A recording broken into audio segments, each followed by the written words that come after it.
अब देखो आप लोग, आवाज आ रही है सरदार?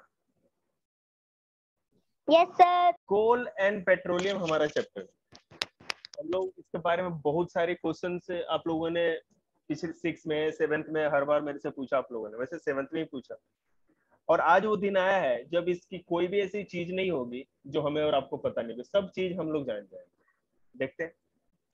तो कोल और पेट्रोलियम, सबसे पहली बात तो ये कि बनी कैसी, धरती पे आए कैसे, आखिर इसका फॉर्मेशन कैसे हुआ। कोयला बनने का कुछ ना कुछ तो कारण भी रहा होगा ना, वो कारण क्या था? तो देखो, सबसे पहले हम ये बात करेंगे कि inexhaustible and exhaustible natural resources, हमारे पास किस तरह के नेचुरल रिसोर्सेज होते हैं? एक तो होता है मैन मेड मटेरियल से बनता है, ठीक है, और कुछ होता है नेचुरल रिसोर्सेज होते हैं ऑब्टेन फ्रॉम नेचर। देख रहे हैं, कुछ कुछ ऑब्टेन फ्रॉम नेचर और कुछ मैन मेड मटेरियल के होते हैं।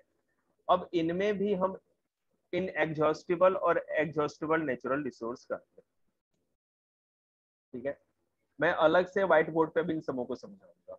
इन एग्जॉस्टिबल नेचुरल रिसोर्स क्या होता है, एग्जॉस्टिबल नेचुरल रिसोर्स क्या होता है। देखिए, जैसा कि मैं आपको बता रहा हूं कि एनीथिंग, रिसोर्स की डेफिनेशन क्या, anything in the environment which can be used is called a resource. हर वो चीज जो हमारे इन्वायरमेंट में हमारे काम की होती है, जिसको हम यूज करते हैं, वो रिसोर्स है। All the natural resource can be classified into two main groups. जितने भी नेचुरल रिसोर्स हैं उनको दो ग्रुप में हम बांट सकते हैं, एग्जॉस्टिबल जैसा कि दिख रहा है आपको, और इनएग्जॉस्टिबल। एग्जॉस्टिबल नीचे, इनएग्जॉस्टिबल ऊपर।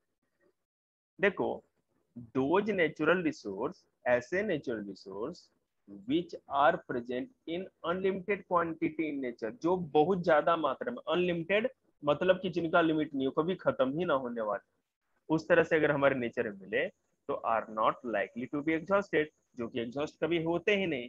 तो इनको हम क्या कहें, by human activity are called inexhaustible natural resource.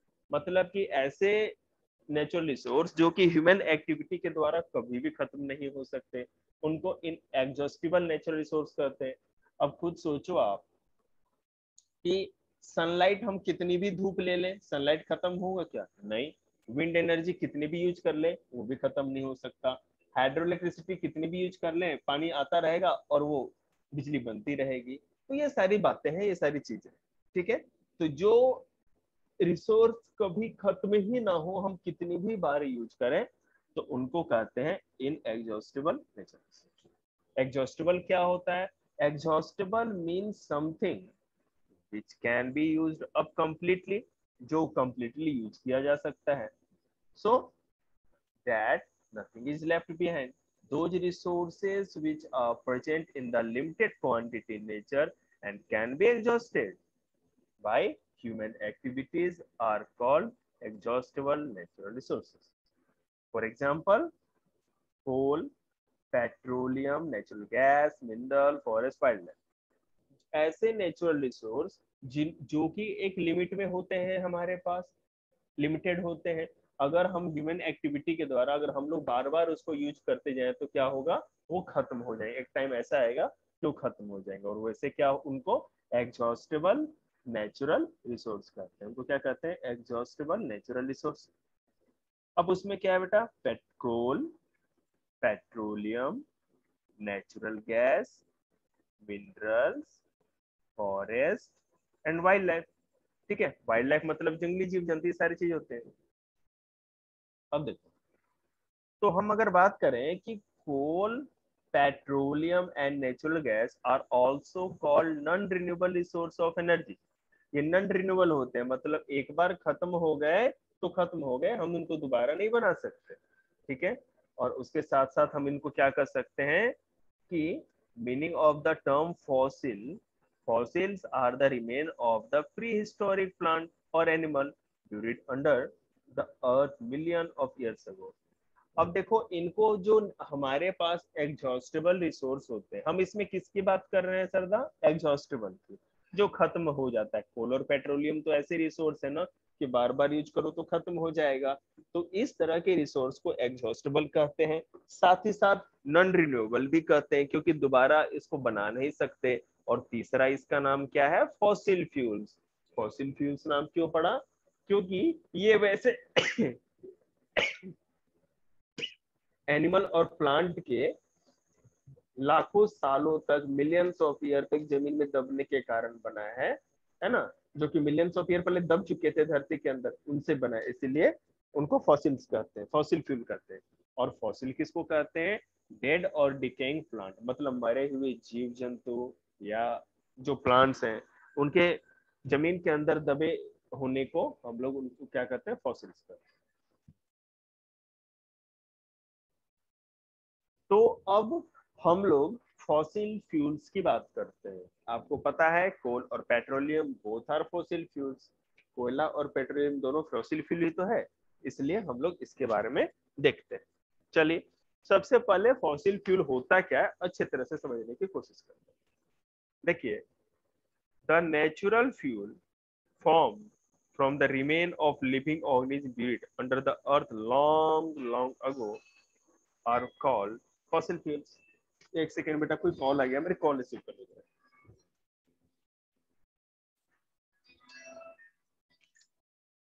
Hello hello. नमस्कार, मैं काम से बात कर रही हूँ। आपसे 2 मिनट का समय चाहूंगी।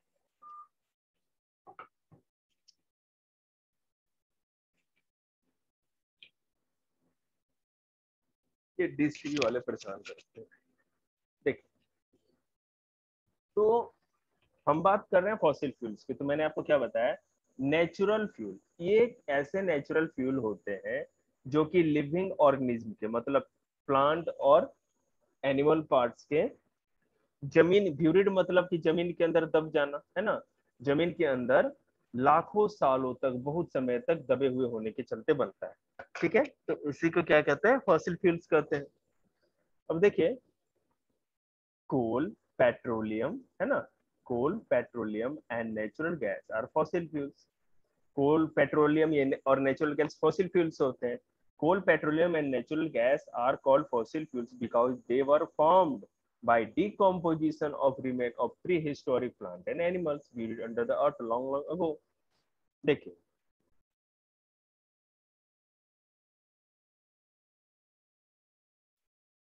कहा जा रहा है कि हम लोग कोल को, पेट्रोलियम को और नेचुरल गैस को, ठीक है ना, क्या कहते हैं, फॉसिल फ्यूल्स कहते हैं। इसलिए फॉसिल फ्यूल्स कहते हैं क्योंकि ये डिकम्पोजिशन, मतलब टूटने या है ना छोटे छोटे टुकड़ों में सड़ने गलने के चलते बनता है।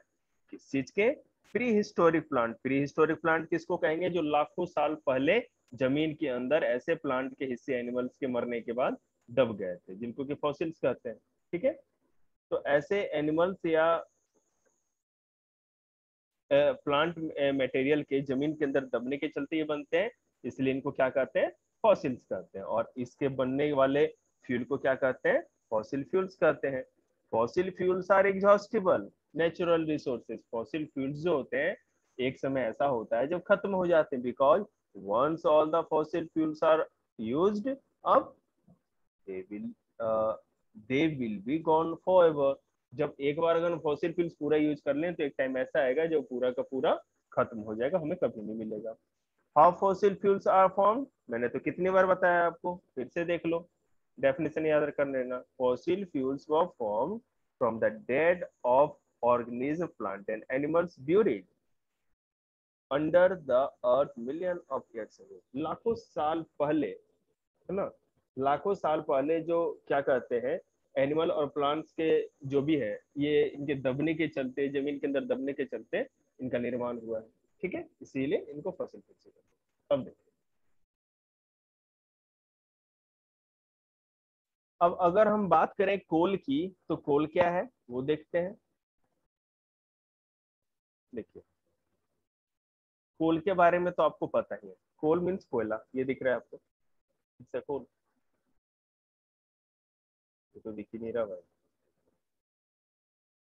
देखिए, तो coal is a black, hard, hard black combustible mineral that consists mainly of carbon.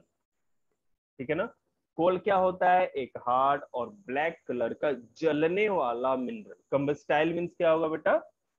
Combustible का मतलब होता है बर्निंग कैपेसिटी, जिसमें जलने वाला, है ना। जो भी है इतना तो लिख नहीं पाएंगे। Coal is found in deep coal mines under the surface of the earth. Coal कहाँ मिलता है? कोल माइन में, जो कि धरती के सतह के नीचे होती है। In India, coal is mostly found in Bihar, West Bengal, Orissa and Madhya Pradesh. Bihar की जगह बेटा अब आप लोग क्या करेंगे, ये पुरानी बुक है इसलिए इसको कट कर दो, बिहार नहीं लिखना आप लोग झारखंड लिखना।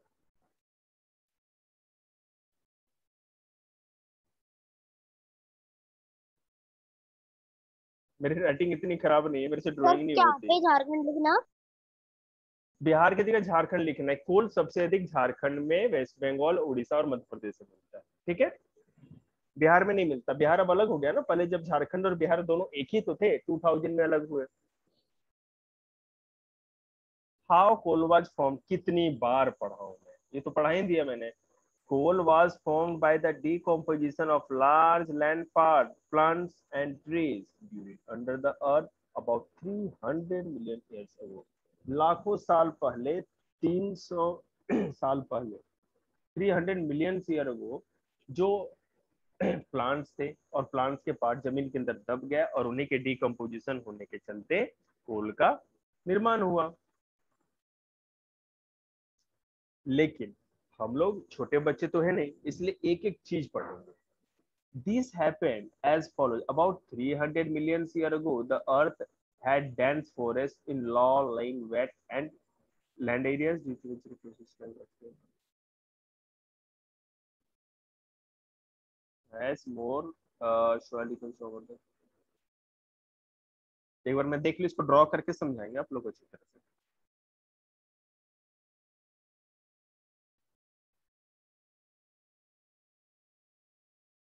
याद रखिएगा, due to high pressure and high temperature inside the earth and in the absence of air, the wood of the wood of buried forest plant and trees was slowly converted into coal. The slow process by which the dead plant buried under the earth have become coal is called carbonization। देखिए, how coal was form, मैं आपको white board पे भी समझाता हूँ, एक बार देखिएगा आप लोग।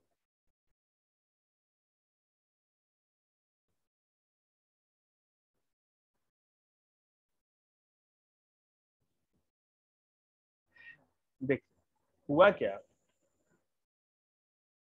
कि आज से ग्रीन प्लांट के लिए कलर ग्रीन ले लेते हैं पहले। भाई काम है।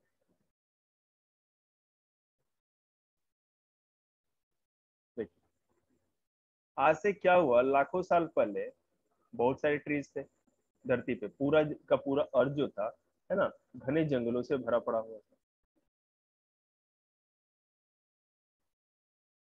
पूरा का पूरा अर्थ जो था हमारा, घने जंगलों से भरा पड़ा हुआ था। हुआ क्या कि अर्थ पे उस समय वॉल्केनो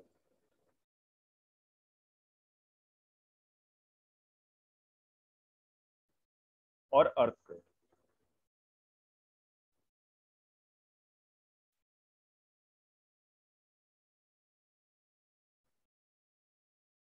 अर्थ तो वोल्केनो और अर्थक्वेक आने के कारण क्या हुआ, ये जितने भी जो प्लांट्स थे ना, ये जमीन के अंदर दब गए। ये जो हमारी लैंड है, ये सॉइल पार्ट, इसके अंदर ये दब गए, जमीन के अंदर दब गए। और जमीन के अंदर दबने के बाद देखिए क्या हुआ, समझ रहे? पहला प्रोसेस क्या था कि हमारे अर्थ पे 300 मिलियन ईयर अगो बहुत सारा डेंस फॉरेस्ट था, फॉरेस्ट की कोई कमी नहीं थी। ठीक है, वो क्या हुआ कि वॉल्केनो और अर्थक्वेक के कारण क्या हुआ, वो जमीन के अंदर दब गए सारे के सारे। अब जमीन के अंदर दबने के बाद क्या हुआ, वो मैं आपको दिखाता हूँ। जमीन के अंदर दबे हुए, ये जैसे मान लो कि अगर हम अर्थ बनाए, ठीक है, और इसके अंदर ट्री के पार्ट्स हैं, है ना,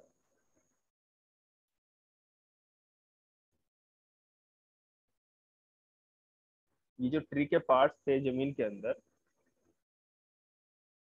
उन पर क्या हुआ, बहुत ज्यादा ऊपर से दबाव था, प्रेशर था, ठीक है। ऊपर से बेटा यहाँ पर आपको पता है ना कि हीट भी बहुत अधिक थी, हीट और टेम्परेचर तो बहुत अधिक अंदर होता है अर्थ के। और यहाँ पे देखो क्या था, एक तो प्रेशर,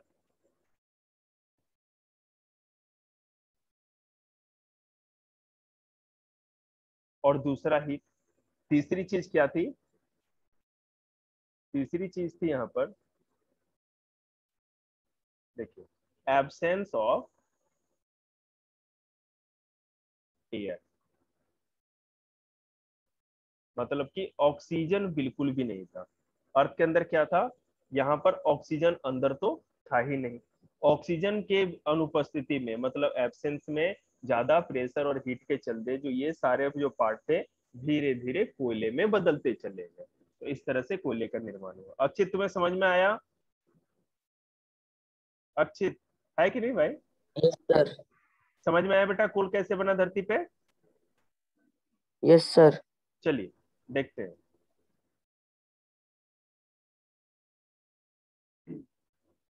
तो कोयले तो हम समझ गए कि बना कैसे धरती पे। अब आगे देखते हैं कि coal is source of energy. कोयले से क्या होता है, हमें एनर्जी भी तो मिलती है। अब ये एनर्जी कैसे मिलती है, क्या होता है, हम इसको देखते हैं। देखो कोयले के अंदर बेटा क्या होता है, कार्बन होता है। पहला तो होता है कार्बन, और उसके बाद ये एयर से ऑक्सीजन ले लेता है, ठीक है। और इसके जलने के बाद क्या होता है, एक गैस निकलती है जिसको कार्बन डाइऑक्साइड कहते हैं, और इससे एनर्जी के रूप में क्या निकलता है, हीट निकलता है। समझ रहे हैं? तो कार्बन, कोयला जब ऑक्सीजन के साथ रिएक्ट करके जलता है तो कार्बन डाइऑक्साइड गैस निकालता है और साथ ही साथ एनर्जी के रूप में हीट निकालता है। तो coal is a source of energy हो गया। समझ गए? अब कोयला यूज कहाँ कहाँ होता है हमें ये भी देखना है। जैसे देखिए, जैसे ही टाइम अप हो जाएगा और 1 मिनट है हमारे पास, तो उसी तरह हम क्लास भी एंड हो जाएगी, ठीक है। Coal is use as a fuel of home industry. Home हम लोग घरों में, इंडस्ट्री में यूज करते हैं। उसके साथ साथ ये फ्यूल में और थर्मल पावर प्लांट में भी इलेक्ट्रिसिटी को जनरेट करने के लिए यूज किया जाता है। और coal is use to make coal gas which is important industrial fuel. Coal gas को बनाने के लिए भी कोल का यूज होता है। तो बेटा याद रखिए, हम लोग अभी 2 पेज कर पाए हैं, कल हम लोग पूरा का पूरा इसको खत्म करेंगे, जो पार्ट 2 होगा इसका, ठीक है।